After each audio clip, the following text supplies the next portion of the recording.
সূরা ফাতিহার একটি ভুলের কারণে অধিকাংশ মানুষের নামাজ কবুল হচ্ছে না। প্রিয় ভাই এবং প্রিয় বোনেরা, আমার মনে রাখবেন যে আপনি যদি সূরা ফাতিহার মধ্যে এই একটি ভুল করে ফেলেন তাহলে আপনার নামাজ আল্লাহর দরবারে কবুল হবে না, আল্লাহর দরবারে আপনার নামাজ গ্রহণযোগ্য হবে না।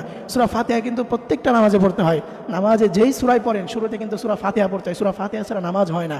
কিন্তু এই সূরা ফাতিহার ভিতরেই অনেকে ভুল করে ফেলেন, যার কারণে তার নামাজ কবুল হয় না এবং অনেক ক্ষেত্রে এমনও হয় যে তার ঈমানটাও চলে যেতে পারে এই ভুলের কারণে। এটা আমরা অনেকেই জানি না। প্রিয় ভাইরা আমার, নামাজ কিন্তু অবশ্যই পড়তে হবে।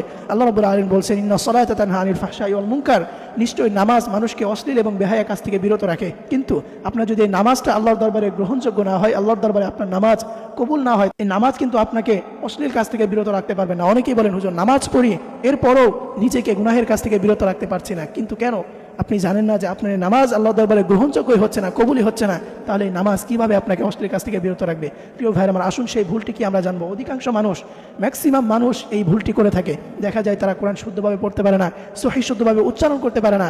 এবং কোরআন হচ্ছে এমন একটা জিনিস, আরবি ভাষা হচ্ছে এমন একটা ভাষা, যে ভাষার মধ্যে আপনি যদি হরফ উচ্চারণের ক্ষেত্রে এদিক সেদিক করে ফেলেন তাহলে অর্থের মধ্যে অনেকটাই চেঞ্জ চলে আসে, অর্থের মধ্যে অনেক তারতম্য চলে আসে।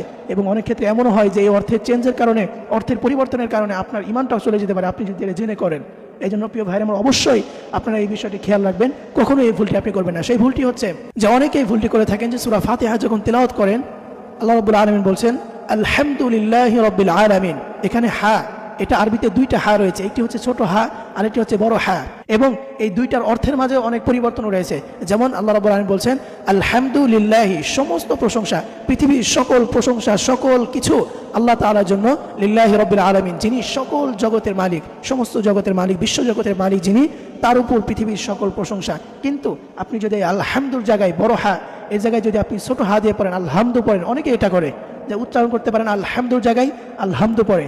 অথচ আপনি যদি আলহামদু পড়েন তাহলে এটার অর্থ এসে যাবে যে সমস্ত ধ্বংস আল্লাহর জন্য। নাউযুবিল্লাহি মিন যালিক। আমরা অনেকে এটা জানি না, খেয়ালই করি না, আমরা এটাতে আমরা কোনো কিছুই মনে করি না। কোরআন শুদ্ধভাবে পড়তে পারে না এবং শেখারও চেষ্টা করে না। আপনি যদি এটি করেন তাহলে অর্থের মধ্যে অনেক পরিবর্তন এসে যাবে এবং আপনার নামাজ কবুল হবে না, আপনার নামাজ আল্লাহর দরবারে গ্রহণযোগ্য হবে না। এবং আপনি যদি এটি জেনে বুঝে করেন এবং আপনার সামর্থ্য আছে, আপনি কোরআন সহিভাবে শিখতে পারেন, আপনার গাফলতি হয় যে আপনি কোরআন সহিভাবে শিখেন না, তাহলে এই আপনার গাফলতির কারণে কিন্তু আপনার ঈমানও চলে যেতে পারে। এই জন্য প্রিয় ভাইরা আমার, অবশ্যই আপনারা খেয়াল রাখবেন যে আলহামদু সহি শুদ্ধভাবে আপনারা কোরআন পড়ার চেষ্টা করবেন, অন্যথায় কিন্তু অর্থের মধ্যে অনেক পরিবর্তন এসে যাবে। আল্লাহ তাআলা সকল ভাই এবং বোনদেরকে এই ভুলটি থেকে এড়িয়ে চলার এবং সকল ভাইদেরকে কোরআন সহি শুদ্ধভাবে পড়ার এবং আল্লাহ যেন তাদের নামাজকে কবুল করে নেয়, এই তৌফিক দান করুন। সকলেই পড়ি আমিন।